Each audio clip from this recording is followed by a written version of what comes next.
नमस्कार। स्वागत है आपके अपने YouTube चैनल एजुटेक पाठशाला में। आज हम अध्ययन करेंगे कक्षा 7 के विज्ञान विषय का प्रथम अध्याय पादपों में पोषण, न्यूट्रिशन इन प्लांट्स। तो इससे पूर्व हमें ये समझना होगा कि जितने भी प्राणी दिखते हैं वो विभिन्न प्रकार की क्रियाएं करते हैं। तो उन क्रियाओं में ऊर्जा कहाँ से मिलती है, कभी आपने ये सोचा है? और वो ऊर्जा मिलती है तो निश्चित रूप से हम क्या कहेंगे कि भोजन से मिलती है। तो ये भोजन जो पोषण के रूप में, भोजन को क्या कहेंगे? पोषण। ये हमें पोषित करता है। तो ये जो पोषण है, अलग अलग प्राणी अलग अलग पोषण पे निर्भर करते हैं। तो आज हम बात करेंगे पादपों की, यानी कि प्लांट्स जो है ये अपना भोजन कहाँ से प्राप्त करते हैं? ये कहीं जाते भी नहीं है, एक जगह स्थिर रहते हैं। तो फिर ये भोजन कहाँ से प्राप्त करते हैं? अपना जो पोषण है ये कहाँ से प्राप्त करते हैं? तो ये पूरा का पूरा जो अध्याय है हमारा इसी पर है कि पादपों में पोषण किस प्रकार होता है। तो इसके अध्ययन के बिंदु क्या क्या है कि सबसे पहले हम समझेंगे कि पोषण क्या है, फिर उसमें पोषण के अंदर ही जो पोषण प्राप्त करने के लिए अलग अलग अवयव है उनको कहते हैं पोषक तत्व। तो ये भी पढ़ेंगे, न्यूट्रिएंट्स या पोषक तत्व, पोषण यानी न्यूट्रिशन। और पोषण विधियाँ, ये किस किस विधि से पोषण प्राप्त करते हैं, यानी मोड्स ऑफ न्यूट्रिशन, किस किस विधि से पोषण प्राप्त करते हैं। फिर इसी विधियों में अलग अलग जो विधियाँ हैं, जैसे दो प्रकार के हो जाते हैं, ऑटोट्रोप्स और हेटेरोट्रोप्स, यानी कि स्वपोषी और परपोषी। तो ये सब हम पढ़ेंगे। और एक प्रकाश संश्लेषण, फोटोसिंथेसिस, ये प्रक्रिया क्या होती है इसके बारे में भी हम जानेंगे। पोषण तो सबसे पहले यानी कि जो भोजन हम प्राप्त करते हैं उससे पोषित होते हैं हम। तो ये पोषण है क्या, इसको परिभाषित कैसे करेंगे कि सजीवों द्वारा भोजन को ग्रहण करने, पचाने, अवशोषण और शरीर द्वारा उसके उपयोग लेने की प्रक्रिया को पोषण कहते हैं। ये पूरा सारा जो परिभाषा में क्या क्या आएगा, भोजन पहले ग्रहण करना, उसका पचना, फिर उसका अवशोषण होना, आंतों में अवशोषण होने के बाद में शरीर के विभिन्न भागों में वो पोषक तत्व जाते हैं, जाने के बाद में शरीर उसको उपयोग में लेता है। यहाँ तक की जो सारी प्रक्रिया है वो सारी की सारी पोषण कहलाती है। अब इस पोषण में ये जो पोषण होता है हमारा विभिन्न तत्वों के माध्यम से होता है। कई अवयव हैं इसके, तो उनको क्या कहेंगे? न्यूट्रिएंट या पोषक तत्व। तो भोजन में उपस्थित अवयव जैसे कौन कौन से? कार्बोहाइड्रेट, प्रोटीन, वसा, विटामिन और खनिज पदार्थ, ये सारे के सारे न्यूट्रिएंट कहलाते हैं, पोषक तत्व कहलाते हैं। तो ये हमें याद रखना, ये आगे अभी काम आएंगे और भी। तो ये सारे याद रखने की पोषण में पोषक तत्व कौन कौन से होते हैं, तो ये सारे। फिर अब जो पौधों में पोषण की विधियाँ कौन कौन सी होती हैं, मोड्स ऑफ न्यूट्रिशन क्या क्या है, किन किन विधियों से ये पोषण प्राप्त करते हैं? तो दो विधियाँ हैं मुख्य रूप से। एक तो है स्वपोषी, यानी खुद का पोषण खुद करना। दूसरा विषमपोषी, यानी कि दूसरों पर निर्भर रहना। विषमपोषी को क्या कहते हैं अंग्रेजी में? हेटेरोट्रोप्स। और स्वपोषी को कहते हैं ऑटोट्रोप्स। स्वपोषी क्या है?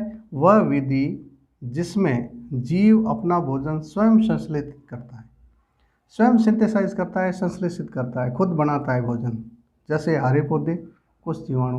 अब आपको समझ में आया होगा कि पौधा एक जगह स्थिर होते हुए भी पोषण, खुद का पोषण खुद ही करता है।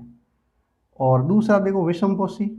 विषमपोषी में क्या है? पोषण की वह विधि जिसमें प्राणी स्वयं भोजन नहीं बना सकता या नहीं बना पाता है और वह पादपों द्वारा संश्लेषित भोजन को ग्रहण करता है।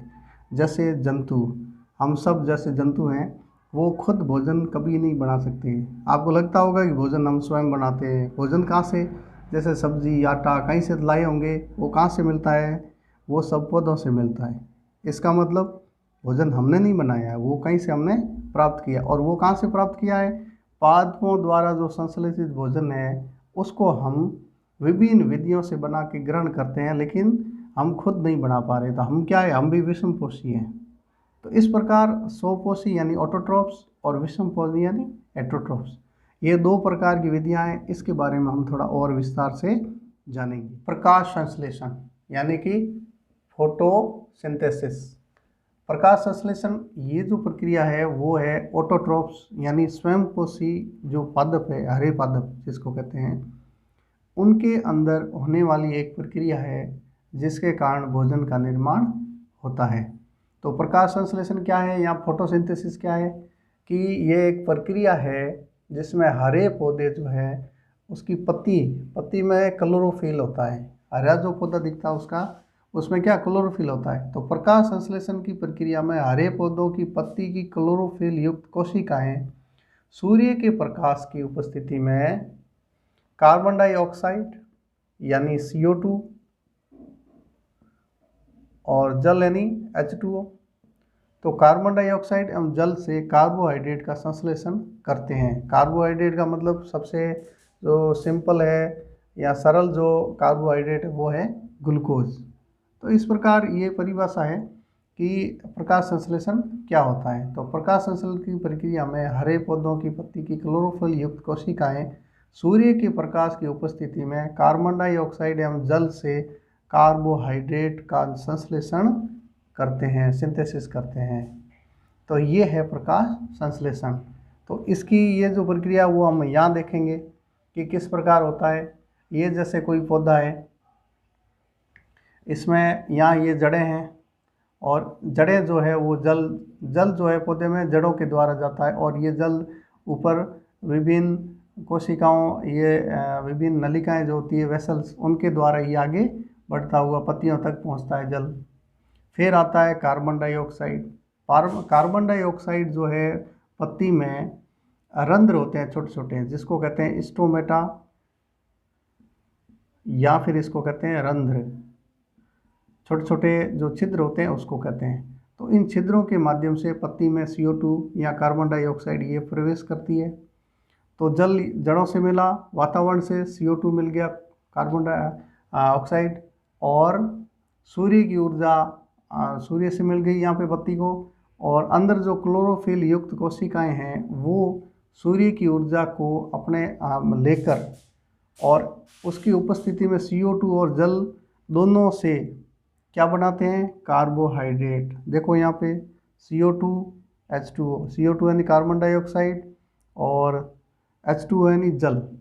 ये क्या है, क्लोरोफिल युक्त कोशिकाएं क्या करती है, सूर्य की ऊर्जा की उपस्थिति में इसका कार्बोहाइड्रेट यानी कि ग्लूकोज का निर्माण करती है। साथ में एक और क्या उत्पाद हुआ, ऑक्सीजन का। ये देखो ऑक्सीजन, ये ऑक्सीजन क्या उत्पाद प्राप्त हुआ, यानी कि ऑक्सीजन छोड़ता है पौधा और कार्बन डाइऑक्साइड अंदर लेता है।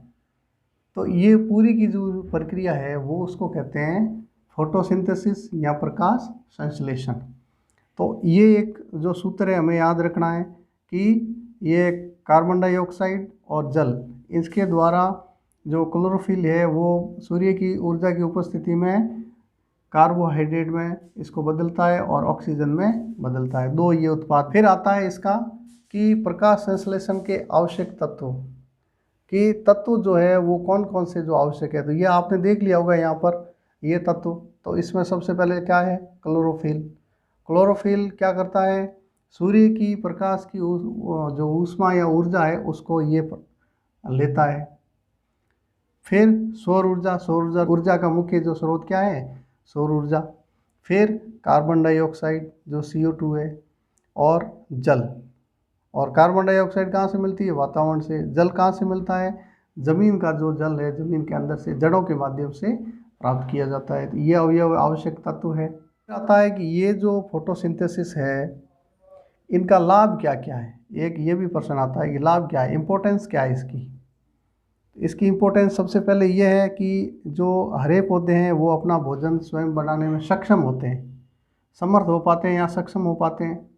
अगर फोटोसिंथेसिस या प्रकाश संश्लेषण की क्रिया नहीं हो पाती तो फिर हरे पौधे अपना भोजन स्वयं नहीं बना पाते। दूसरा क्या है, अन्य जंतु जो पौधों पर निर्भर है उनको भोजन प्राप्त होता है, ये महत्व है। दूसरा क्या है कि जंतुओं को जो ऑक्सीजन है, पौधा क्या करता है, ऑक्सीजन छोड़ता है, वो कौन लेता है, जंतु लेते हैं।